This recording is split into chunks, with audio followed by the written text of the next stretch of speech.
Au nom du Père et du Fils et du Saint-Esprit. Amen. La paix de Jésus soit dans votre maison, sa paix et sa joie. Alléluia. Nous lisons le Saint-Évangile, chapitre 6, versets 1 à 5. Que ta parole, ô Jésus, rentre dans mon esprit, que ma bouche la proclame et que mon cœur l'accueille. Amen. Le Fils de l'homme est maître du sabbat. Un jour de sabbat, comme Jésus traversait les blés mûrs, ses disciples commencèrent à cueillir des épis et à les écraser dans leurs mains pour les manger.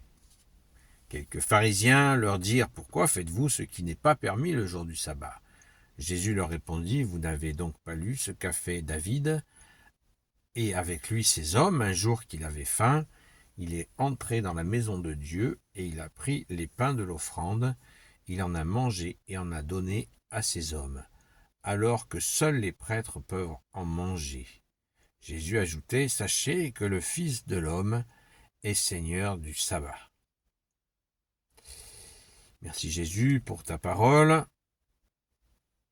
Nous voyons que là, encore une fois, Jésus monte crescendo dans la confrontation avec les pharisiens, les maîtres de la loi. Et là, ça va monter très très fort. On monte vraiment un cran au-dessus. Puisque Jésus, en disant que le Fils de l'homme est Seigneur du sabbat, ça veut dire qu'il se fait Dieu. Il dit qu'il est Dieu. Voilà. Eux, ils l'ont capté. Ils l'ont capté. Pour eux, ils vont l'entendre comme un blasphème parce qu'ils n'ont effectivement pas compris que Jésus est seul Messie pour l'éternité et le Fils unique de Dieu. Donc c'est annonciateur de bien sûr, bien des souffrances, puisqu'ils vont le faire condamner à mort, vous le savez, mais Jésus ressuscitera le 3e jour. Petite explication de l'exégète.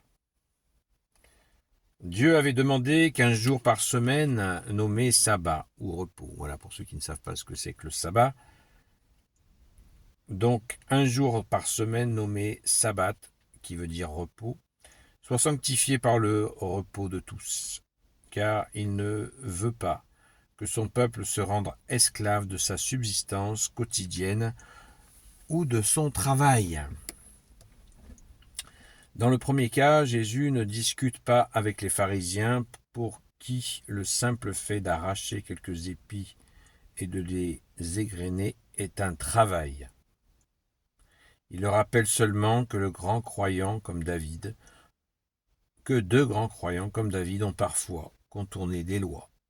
Mais il ajoute ensuite « Le Fils de l'homme est maître du sabbat. » Pour qui Jésus se prenait-il ? Dans le deuxième cas, Jésus aurait pu dire à l'homme « Reviens demain pour être guéri », mais là il a préféré l'affrontement afin de donner un exemple que personne n'oubliera. Oui, ça c'est au verset 6. Un jour de sabbat encore, il était allé à la synagogue et il enseignait. Or, il y avait là un homme dont la main droite était paralysée. Les maîtres de la loi et les pharisiens l'épiaient pour voir s'il allait le guérir un jour de sabbat. Il aurait alors un motif pour l'accuser, mais Jésus connaissait leurs pensées. Il dit à l'homme qui avait la main paralysée, « Lève-toi, tiens-toi là au milieu. » L'autre se leva et resta debout. Alors Jésus leur dit, « Je vous pose une question.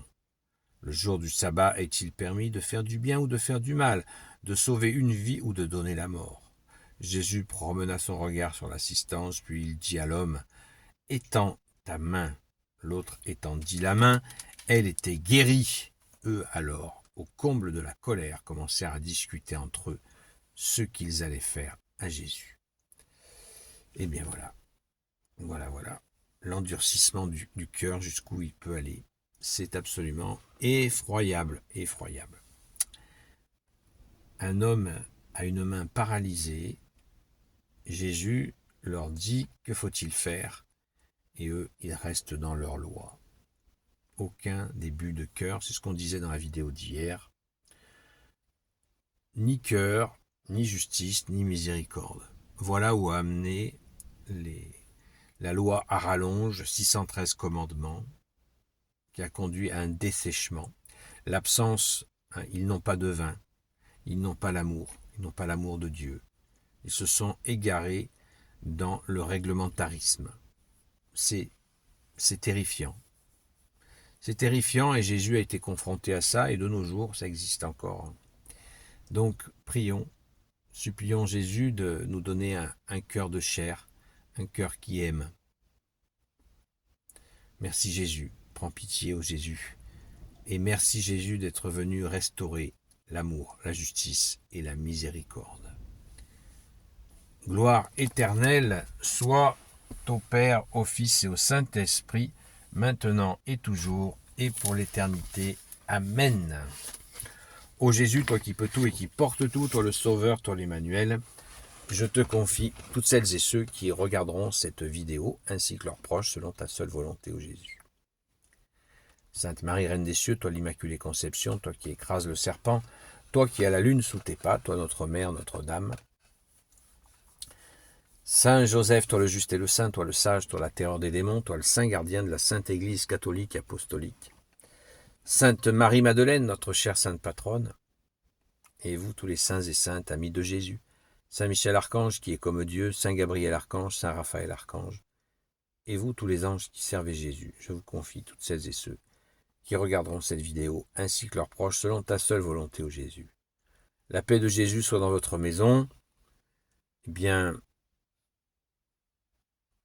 je nous invite à vraiment accueillir cette grâce, savourer cette grâce que Jésus soit venu restaurer l'amour, la justice et la miséricorde. Rendons grâce les amis. Merci Jésus. À très vite.